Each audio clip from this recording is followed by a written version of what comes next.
Okay.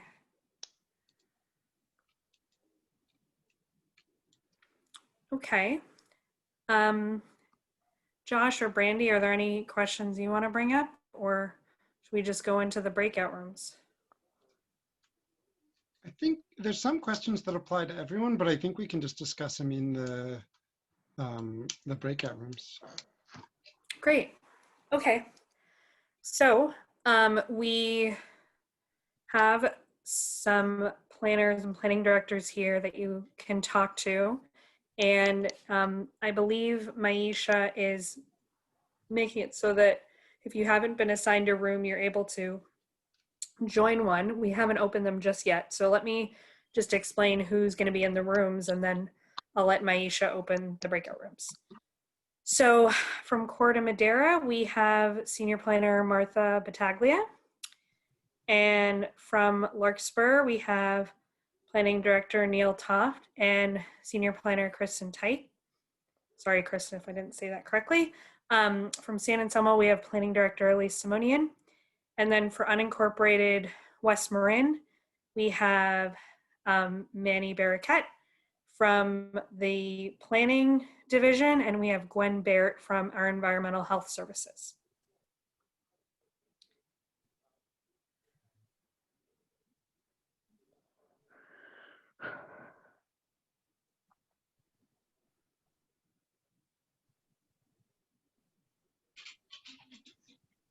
So we'll be in the breakout rooms for, I think, 20 or so minutes. It looks like people are funneling into them. Yes.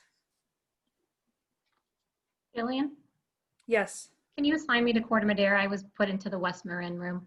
Oh, I'm going to have Maisha do that for you. Yes, I will have her do that. I'm also in Larkspur. We're in Greenbrae, so and I was put in West Marin. Okay. I think it's Larkspur. Maisha, are you getting this? I can write this down for you if you'd like. And I'm using a phone, so I can't put San Anselmo. I don't know if she knows who I am. Okay, that's fine. You might be able to join back in a different area. The co-host actually can't join. I think you have to assign. You should be able to assign Elise to the room. I mean, Elise can't assign herself. And everyone who doesn't get assigned, we can just do the remainder in one room over here if you can't get assigned.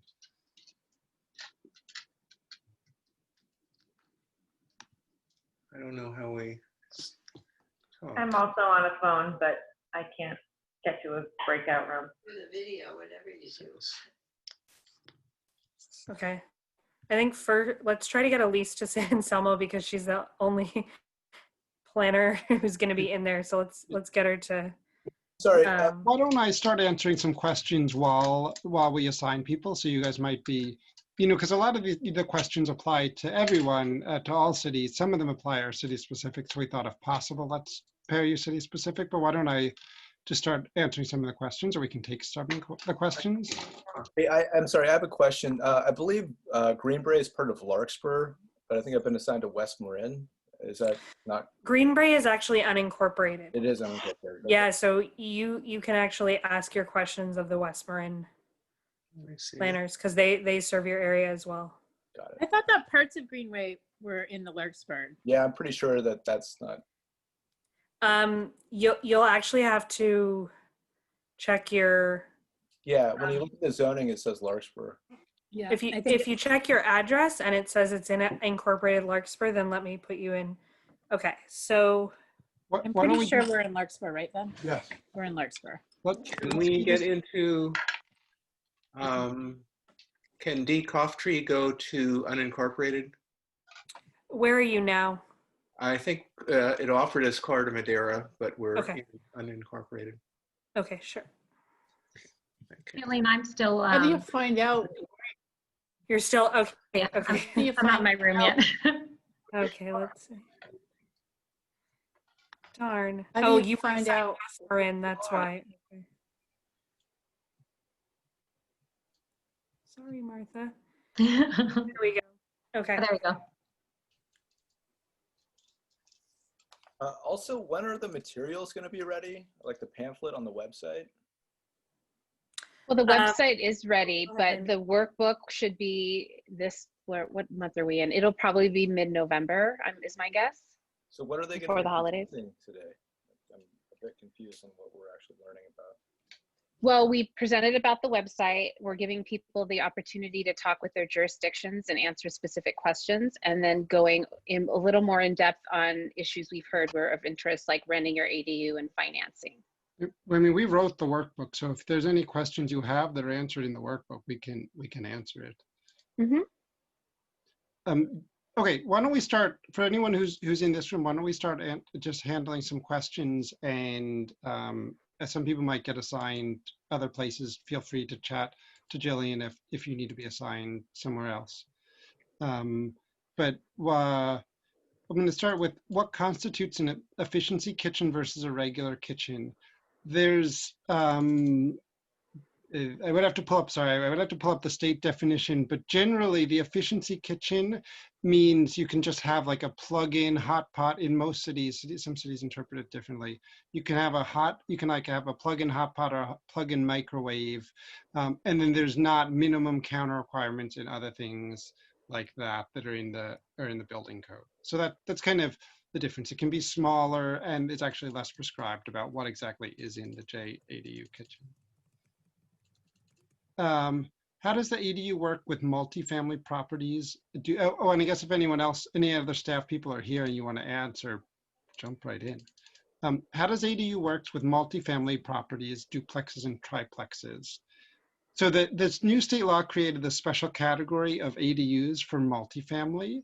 And what it said is you can convert some unused space, I think a quarter, some unused space to an ADU, and you can also build 2 detached ADUs. So most likely if you have a duplex or triplex, you probably don't have enough unused space, like a laundry room big enough to make an ADU. But in theory, if you did, you could do maybe one of those, depending on if it rounds up or down. And you can do 2 ADUs, detached ADUs in the backyard. It's a new rule from the state, so that part's a little it's all a little fuzzy because it's a new law. Someone asked about the requirements for granting a 5-year extension for setback for bringing something up to code. So that's also a new part of state law, and there's not a huge amount of clarity for it. But if you each city is interpreting differently. Basically, you just have to meet emergency life safety conditions for the next 5 years. And then after 5 years, you have to bring it up the rest of the way to the code. And some cities interpret everything to be an emergency life safety condition. I've seen some that have said, if the ceiling isn't full height, then that's a safety condition. And some are really permissive because they want people to be able to slowly bring them up to code. You just have to ask your city. I wouldn't worry about them coming after you. I would just say, ask them what the rules are and how they're enforcing those rules. What if an ADU is already built out but no architectural plans were drawn? So if you have a legal unit, then you can either go through this amnesty program and get 5 years, or you can bring it all the way up to code and then have a fully legal unit, which has a lot of advantages in the resale and other things like that. Just because it's already built doesn't necessarily mean it could have been built before you needed permits or other things like that. So it could be legal and no architectural plans, or it could have been illegal construction. And then you would have to, the city would want you to demonstrate it's safe before they give you full permission to use it. So you might, in some cases, you might have to open the walls so they can inspect the electricity and other things like that. Again, that would be kind of a negotiation with the city.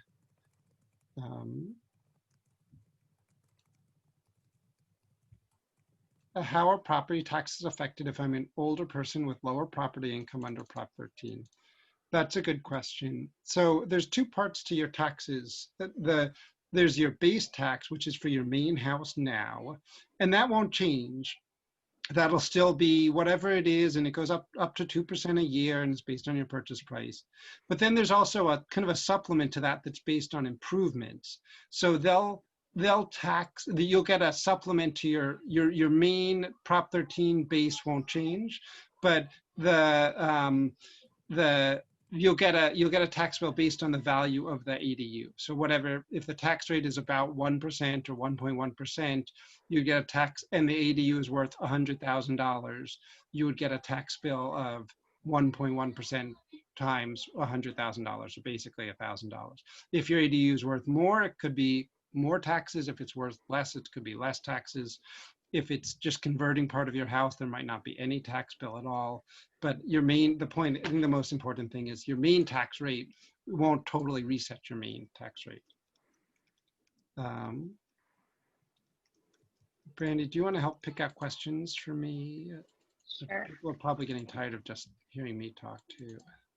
I did see one about the state laws, and I think that might be helpful. Let me see. I've heard of several pieces of state legislation that assist ADU construction. They mentioned 670, 88, 68, and 13, which were, I think, pretty much the 2019 ones. What is the best source to find information about legislation? So those bills are really hard to understand, and there's overlapping confusing provisions, but the best source of information is either to ask your representative, or to, let's see if we can find, if the state just came out with a guidance to those bills, and that's probably the best. That's probably the best source. I think if you just Google HCD ADU memo, if not, we might be able. Yeah, and they have a handbook now. They have a handbook. Let's see. Well, why don't we try and find the best way to get that handbook while we answer some other questions. So there was a question. I met with an engineer, and I've been told I need to upgrade my septic in order to build an 800 square foot ADU.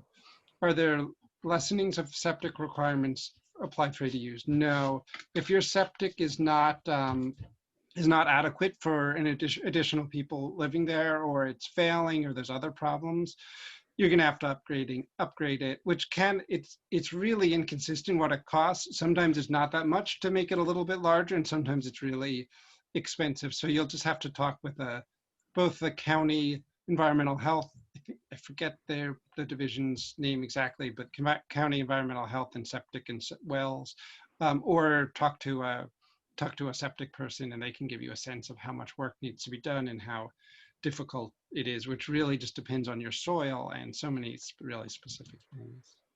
Yeah, just to add to that, Josh, it's EHS, and it really depends on, in Marin County right now at least, it depends on the number of bedrooms that you have planned for the septic system.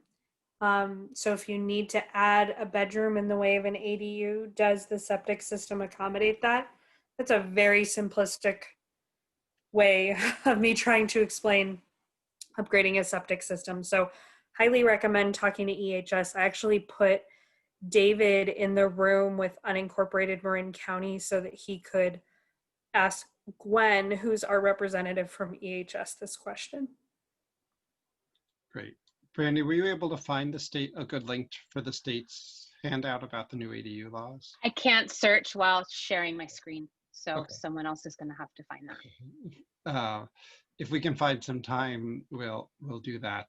We're helping Casita Coalition, a nonprofit, their website, and it'll be on their website, but not for a couple weeks. We'll try and get you that link to the state's the new handbook that just came out. Is the permit process longer for detached units than for converting a garage? Do we have a jurisdiction staff that wants to tackle that one? I mean, I'm not as hands-on in the planning process as Manny would be, but I think it depends on your product, because if you're doing a prefab, it could take less time than, say, you're adding on to your house to build an ADU that shares a wall with your house. And you could run into a situation where you need more drawings, you need to meet with building more about it, and it could be less straightforward. So I really think it depends on how many square feet your detached is, what the product is, and what the current situation of your house is. Great. And I'll add that I think it really, actually, one of the biggest things is how good your architect or designer is. A good architect or designer will get you through with almost no comments, one round of revisions, and you're no rounds of revisions, you're in and out. If you're preparing the application yourself, you could have 3 rounds of revisions and you could have 6 months of permitting. So that's one thing. And the other is just sometimes individual lots and sites have weird characteristics that cause problems. They're in flood zones or special things. Most people get through permitting pretty quickly. Sometimes there's individual things that mess things up, but just having a good designer will help. And then there's a link for the HCD memo on state law, the new laws. That's the best place to get more information. Great. Let's see. Brandy, do you want to grab another question? I was wondering if there was a question, but she might have been put in a room already. It's okay, we'll answer.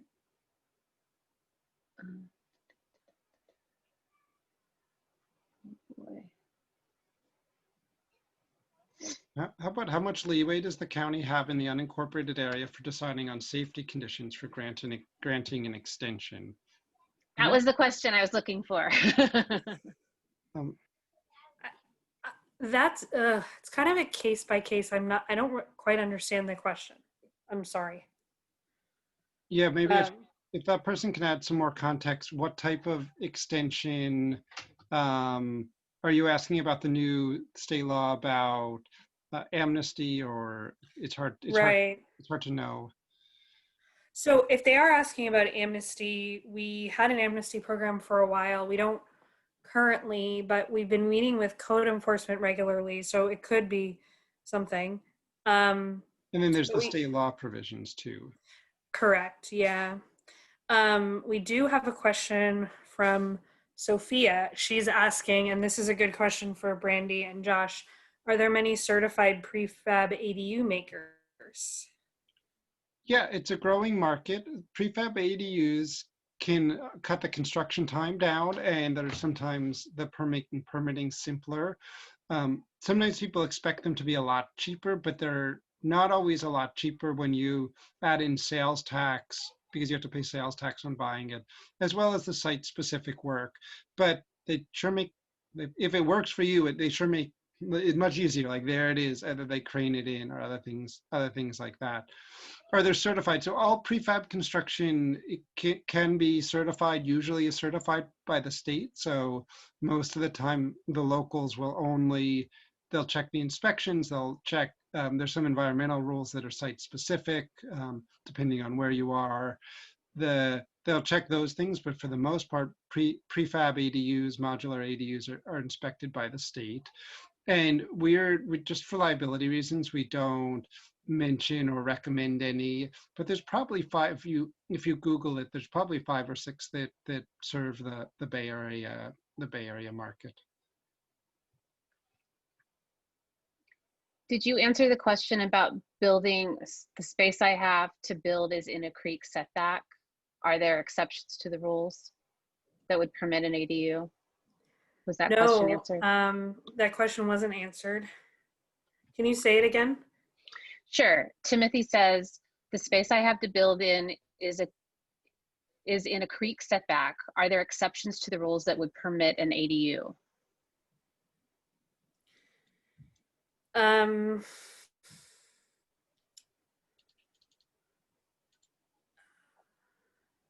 I'd have to see if he's in Stinson, I think that's Escoot Creek. I mean, Josh and Brandy, what have you seen in other jurisdictions with creek setback or wetland setback with interpreting the, new 800 square foot or less detached back and side setback of 4 feet? Most cities require wetland setbacks, and in some cases there's some federal rules that apply that would trump the state rules, and in most cases cities apply those rules. Sometimes there's a special case if there's no way to build an ADU anywhere but near the creek, then you'll have to have a conversation with the county or the city about how to do that, because you still should be allowed. But if it can be built somewhere else, the most jurisdictions interpret it that they can ask you to build it somewhere else, not near the creek. And then, Yeah, and Escoot Creek is actually a floodway. It's a FEMA floodway. So I think you should talk to, I think he's in the room with Manny, but yeah. in order to get a loan or insurance, you're probably going to have to raise that. We're just dealing with this. Each city is going to be different, but in another city, they required the new ADU construction to meet the modern flood rules, so it had to be raised. And here's one. Got it. Is there a time frame from completion to rental if building an ADU? I assume maybe they mean from start to completion, because if you complete it, you can rent it right away. Brandy, do you remember? We actually have some really good information here about what are typical times. Do you remember what we say in the workbook? For the building process, Yeah, how long it takes from start to finish. I feel like we say for just the building, I mean, it's like 8 to 12 months, but that doesn't include the pre-building work. Yeah, I think we could I'd double have check. to look at it. We could double check what we say. I think we say typical 1 to 2 years. And then again, sign up to get that book that once it comes out, because it actually has some nice charts that show some specific examples from real projects, how long they took to get their permits and how long to do the different parts of construction. Someone asked, what can I do if there's less than desirable ceiling heights?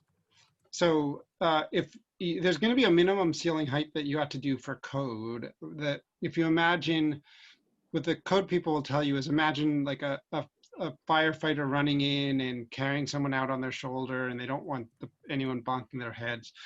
I'm not totally convinced that it's worthy of building code, whatever that's 7 foot. I forget what the specific building height requirements are. So in any case, you're going to have to meet building code for the height. If it's less than that, I mean, I suspect it's not going to be worth the money it's just going to be an expensive project. You should talk to a designer or a builder about options of increasing the roof, but I don't think that's going to be an easy project. And yeah. Are there other questions?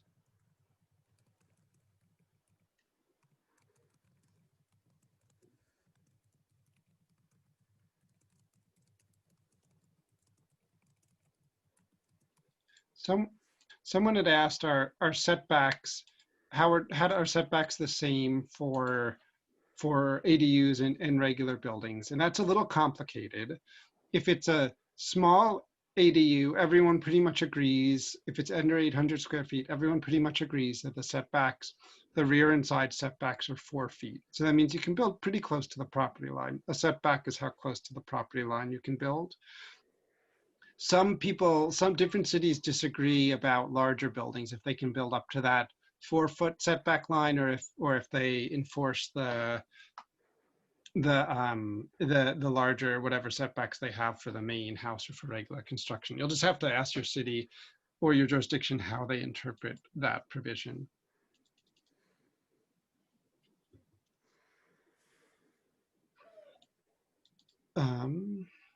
Other questions?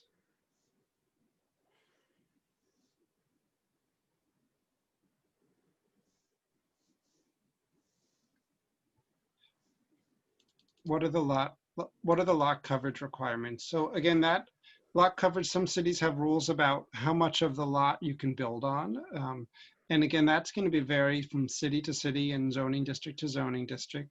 But the good news is, regardless of whatever the rules are, if you're building a ADU that's 800 square feet or less, or you're converting existing space to an ADU, you can still build it. So those small ADUs and converting existing space trump whatever, take precedence over whatever whatever lot coverage rules are existing in the city.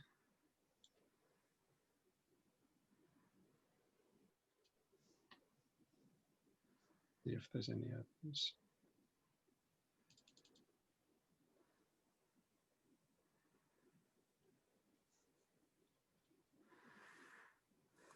Feel free to type any questions you have in the chat. We can do them now. We have just a couple minutes left.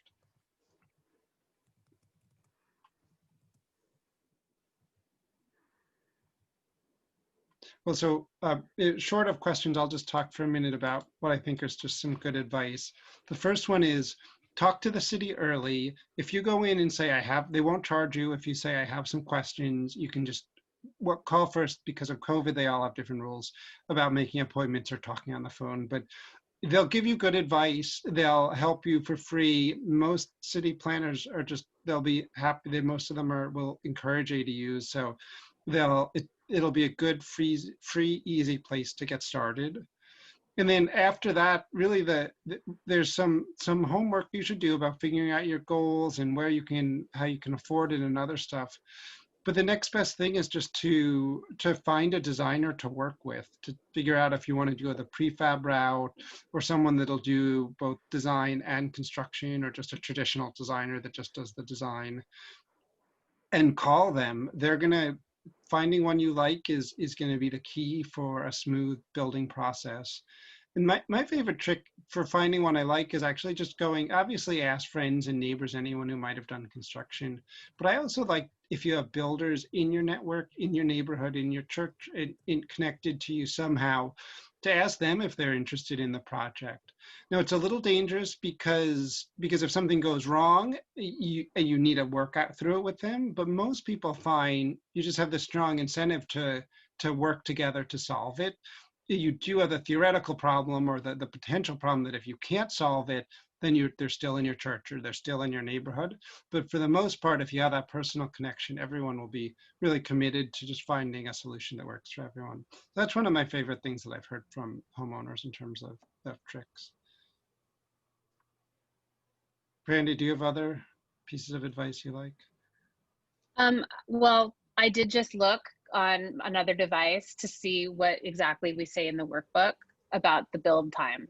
Yeah. Because that was on my brain. We do say it's roughly a 12-month period from just the building process, from the site preparation to the final touches.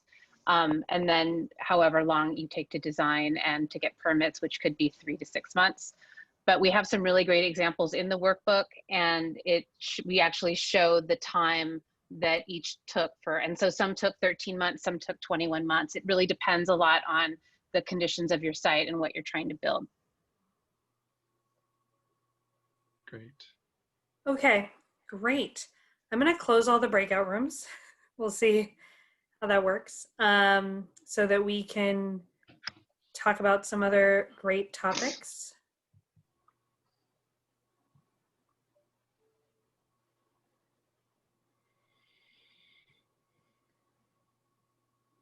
Oh, we give them a 1-minute warning.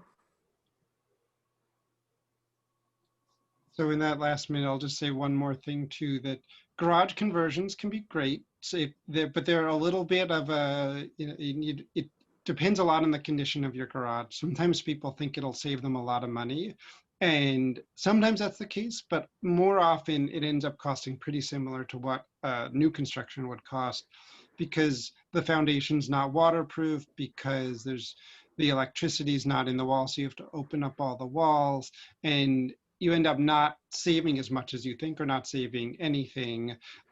So garage conversions can be a great way to use space, but don't necessarily expect them to be cheaper. Sometimes the windows work, sometimes you have to replace the windows. There's just a lot of variables that sometimes make it not so cheap, not much cheaper. Okay, everyone's out of the breakout rooms. I hope that you all had some helpful discussions, got your questions answered. We actually have time for more Q&A at the end of the meeting. We could have used another 10 minutes with West Marin. We have to get to some other items here, but I'm happy to put you in a breakout room when we do the Q&A later. Would that help? I was going to stick it for another 20 minutes because I have to go, but that's fine. I gave him my phone number to contact me directly. Okay. Okay, thank you. Excuse me, Jillian and Manny, can you also include my phone number if need be, if they need to talk about septic issues? Yeah, I will put your contact information in the chat box. Okay, thank you. Thank you. And then put my contact information as well. I do have to run out because, you know, I have obligation at the house right at the moment. It's dinner time, but I'll stick around for another 20 minutes. Okay. Thanks, Manny. Yeah. All right.